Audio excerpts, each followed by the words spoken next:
Welcome to my YouTube channel.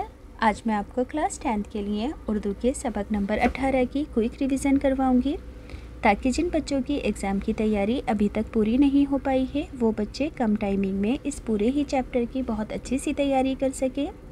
तो बिना time waste किए पढ़ना स्टार्ट करते हैं। सबक नंबर 18 का नाम है काट का घोड़ा और इसके मुसन्निफ़ हैं रतन सिंह।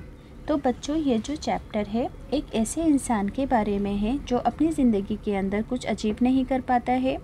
वो ठेला चलाने का काम करता है जिसका नाम बुंदू होता है। तो बुंदू एक दिन एक रास्ते में खड़ा होता है, तो ठेला खींचने की उसमें बिल्कुल भी हिम्मत नहीं होती, जिसकी वजह से बहुत लंबा ट्रैफिक जाम लग जाता है और वो इस ट्रैफिक जाम में खड़ा होकर अपने बच्चे के फ्यूचर के बारे में सोचता है और भी ज़्यादा परेशान होता है। पर बच्चों, सबसे पहले हम मुसन्निफ़ के तारुफ़ को समझेंगे, क्योंकि एग्ज़ाम में किसी भी शायर और मुसन्निफ़ का तारुफ़ आपसे ज़रूर पूछा जाएगा।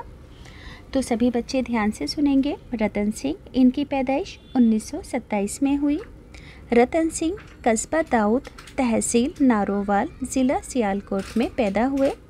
याद रखोगे, रतन सिंह कस्बा दाऊद, तहसील नारोवाल, ज़िला सियालकोट में पैदा हुए और इन्होंने एक मकामी स्कूल से मैट्रिक तक तालीम हासिल की। मुल्क के बंटवारे यानी कि तकसीम वतन के बाद ये हिंदुस्तान आ गए। 1962 में ऑल इंडिया रेडियो में प्रोग्राम एग्जीक्यूटिव की हैसियत से जुड़ गए। अपनी मुलाजमत के दौरान इन्होंने जालंधर, भोपाल, लखनऊ, जबलपुर और श्रीनगर वगैरह शहरों में अपना क़याम किया। इन्होंने शुरू से अफसाना निगारी का शौक़ था, यानी कि इन्हें शुरू से ही अफसाने लिखने का शौक़ था। तालिब इल्मी यानी कि ये जब स्टूडेंट थे तो इस दौर में ये कहानियाँ लिखने लगे थे। बतौर अफसाना निगार इनका नाम बहुत जल्द मशहूर हो गया था। पहली आवाज़, पिंजरे का आदमी, काट का घोड़ा और पनाहगाह इनके ज़रिए लिखे गए अफसानवी मजमुओं के नाम हैं। इनके दो नाविलेट दरबदरी और उड़न खटोला और एक तवील सवानही नज़्म हर बेती उर्दू और पंजाबी में शाया हो चुकी है। ये मुतरजिम की हैसियत से भी जाने जाते हैं। मुतरजिम का मतलब है कि अनुवाद करना, ट्रांसलेट करना, यानी कि एक ट्रांसलेटर की हैसियत से भी ये जाने जाते हैं। अब जैसा कि आप सभी जानते हैं कि एग्ज़ाम में सबक का खुलासा किसी भी चैप्टर का अपने लफ्ज़ों में लिखने के लिए ज़रूर आएगा। तो आप इस चैप्टर का खुलासा अपने लफ्ज़ों में किस तरीके से लिखोगे, पढ़कर सुनाती हूँ। सभी बच्चे इस तरफ ध्यान देंगे, ध्यान से सुनेंगे। ये कहानी एक ऐसे इंसान की है जिसका नाम बुंदू था, जो कि अपनी ज़िंदगी में कुछ ना कर पाया था। इसी वजह से उसे काट का घोड़ा कहा गया है। याद रखोगे कि ये कहानी एक ऐसे इंसान की है जिसका नाम बुंदू था, जो कि अपनी ज़िंदगी में कुछ ना कर पाया था। इसी वजह से उसे काट का घोड़ा कहा गया है। तो बुंदू ठेला चलाने का काम करता था। एक दिन वो बहुत थका हुआ था और ठेले को अंधेर देव के तंग बाज़ार से लेकर गुजर रहा था। बुंदू के ठेले के पीछे कारें, ट्रक, बसें, मोटरसाइकिलें वगैरह की लंबी कतारें लग गई थी, क्योंकि बुंदू कमज़ोरी की वजह से अपना ठेला खींच नहीं पा रहा था।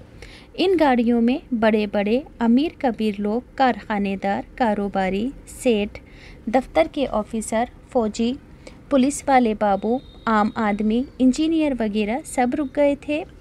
यूँ तो वज़ीर कार में बैठा हुआ लोगों से बातचीत कर रहा था ट्रैफिक लगने के दौरान, मगर बार बार घड़ी देख रहा था, क्योंकि उसका गैर मुल्की वफ़द से मिलने का वक्त हो रहा था। उसे देर हो रही थी, मगर जो लोग वज़ीर से बातें कर रहे थे वो खुश थे कि उन्हें वज़ीर से इतनी देर बात करने का और अपने मसलों को रखने का पूरा मौका मिल गया था। उसके साथ ही कारखानेदार और कारोबारी भी बहुत ज़्यादा परेशान थे जाम लगने की वजह से, क्योंकि देर की वजह से उनकी आंखों के सामने लाखों का गाठा घूम रहा था। इधर रेलवे ड्राइवर भी खासा परेशान था। वो अपनी साइकिल का अगला पहिया उठा उठा कर पटक रहा था, क्योंकि उसे गाड़ी लेकर जाने में देर हो रही थी। लेकिन बुंदू इन सब बातों से बेनियाज, बेपरवाह था। आज उसमें इतनी भी ताकत नहीं थी कि ठेले को आगे बढ़ा सके। उसे बचपन में ख़रीदा हुआ काट का घोड़ा याद आया था, जो दूसरे बच्चों के खिलौनों के सामने बिल्कुल हकीर सा था। वो सोच रहा था कि उसके साथी कहाँ से कहाँ पहुँच गए थे, लेकिन किस्मत ने तो उसे अभी भी काठ का घोड़ा ही बना डाला। वो गरीबी की वजह से अपने बेटे चंदू को भी पढ़ा न सका था। इस भीड़ में उसके दिल में यही ख्याल आ रहा था कि चंदू को भी यही सब करना पड़ेगा। लेकिन उसके पीछे जो लोग खड़े हैं बार बार हॉर्न बजाकर अपने गुस्से का इजहार कर रहे थे, लेकिन वो एक जगह खड़ा है। अगर वो आगे बढ़े, उसके पाँवों में हरकत आए तो ज़िंदगी भी आगे बढ़े। तो बच्चों, इस चैप्टर का पूरा खुलासा मैंने आपको अपने लफ्ज़ों में लिखना बता दिया है कि आप एग्ज़ाम में किस तरीके से लिखोगे। अब हैं इस चैप्टर के टेक्स्ट बुक के क्वेश्चन आंसर। तो बच्चों, टेक्स्ट बुक के क्वेश्चन आंसर पढ़कर सुनाने से पहले सभी बच्चों से रिक्वेस्ट है, एक छोटी सी बात बताना चाहती हूँ कि जिन बच्चों को स्टेशनरी के ख़ास प्रोडक्ट्स और यूनिक गिफ्ट आइटम्स ख़रीदने का शौक़ है, जैसे कि automatic sharpener, manual sharpener, needable eraser, ख़ास तरह की क्लिक पेंसिल्स, बिल्कुल ख़ास और यूनिक गिफ्ट आइटम्स, तो इन सभी चीज़ों का लिंक मैं डिस्क्रिप्शन में डालूँगी। बच्चों, ये जो चीज़ें हैं बहुत ज़्यादा हाई क्वालिटी की है, जो कि आम दुकानों पर नहीं मिलती हैं, और अगर बाई चांस आपको मुश्किल से मिल भी जाती हैं तो डिस्ट्रीब्यूटर इसके लिए आपसे बहुत ज़्यादा कमीशन लेते हैं। तो आप बिना किसी कमीशन के घर बैठे इन चीज़ों को अपने लिए मंगवा सकते हो। लिंक डिस्क्रिप्शन में है। अब दूसरी छोटी सी बात छोटे बच्चों की सेफ्टी के लिए है। ये एक बेबी सेफ्टी बेल्ट है। जब बच्चों को आप बाहर लेकर जाएं तो इस बेल्ट को बच्चों के हाथ में बांध सकते हो ताकि वो भीड़ में आपसे आगे पीछे ना हो। मैं भी अपने बच्चे की सेफ्टी के लिए इस बेल्ट को ज़रूर यूज़ करती हूँ।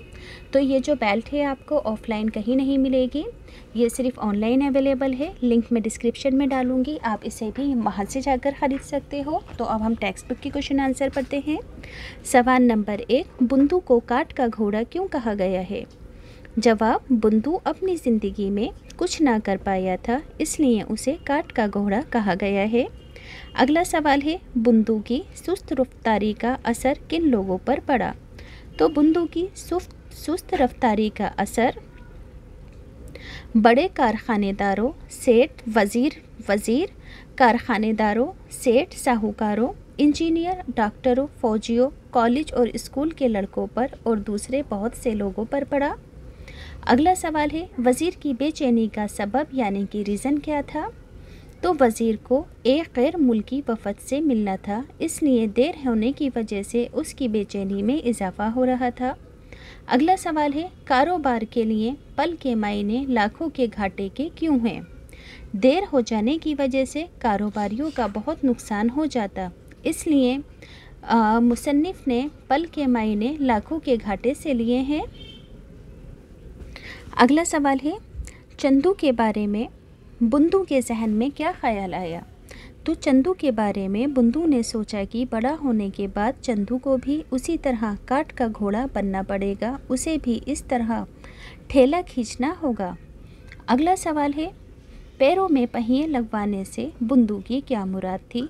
पैरों में पहिए लगवाने से मुराद है ज़िंदगी की तेज़ रफ्तारी, यानी कि ज़िंदगी में तरक्की करना। अब बच्चों, इस चैप्टर का ग्रामर से रिलेटेड वर्क है।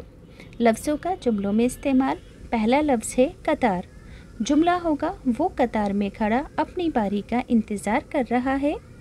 अगला लफ्ज़ है रफ्तार। जुमला होगा, ज़िंदगी बहुत तेज़ रफ्तार है।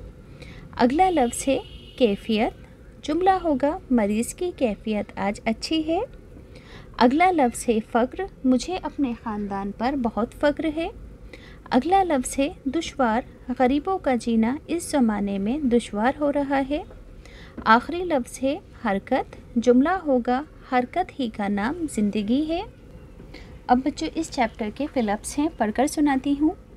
इन खिलौनों के सामने उसका काठ का घोड़ा साकित और बेजान था। सारी दुनिया की रफ्तार धीमी पड़ गई। उसने भी अपने घोड़े को टांगों के बीच में फंसाकर दौड़ने का सवांग ढोंग किया था। वो बेजान काठ का घोड़ा उसकी शख्सियत से चिपक कर रह गया था। उसके पाँव में हरकत आए तो ज़िंदगी आगे बढ़े। अगला सवाल है, नीचे दिए हुए जुमलों पर गौर कीजिए और ज़माने के लिहाज से बताएं। पहला जुमला है, उस स्कूलों और कॉलेजों के ज़्यादातर बच्चे खुश हैं। है का मतलब है प्रेजेंट, यानी कि ज़मानाए हाल। उनके पास रस्सी के सहारे घूमने वाले रंगीन लट्टू थे। तो लास्ट में थे आया है, इसका मतलब ये पास्ट है, ज़मानाए माजी। अगला जुमला है, कुछ एक को अफसोस भी है कि पढ़ाई पीछे रह जाएगी।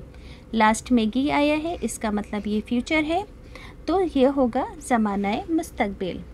आखिरी सवाल है इस चैप्टर का, नीचे दिए हुए जुमलों में ज़माने की निशानदेही करनी है, सेम इसी की तरह है। तो अहमद कल आया था, लास्ट में था आया है यानी कि पास्ट है, ज़मानाए माजी। मोहन बाज़ार से लौट आया है, लास्ट में है आया है, इसका मतलब ये प्रेजेंट है, ज़मानाए हाल। सर्दी का ज़माना कब आएगा, गा आया है लास्ट में यानी कि ज़मानाए मुस्तकबिल। गर्मी का मौसम जा रहा है, लास्ट में है आया है यानी कि प्रेजेंट, ज़मानाए हाल। अगला है, हम ईद के दिन मिलेंगे, तो लास्ट में क्या आया है, गे, इसका मतलब क्या है कि ये फ्यूचर है, फ्यूचर टेंस है यानी कि ज़मानाए मुस्तकबिल है।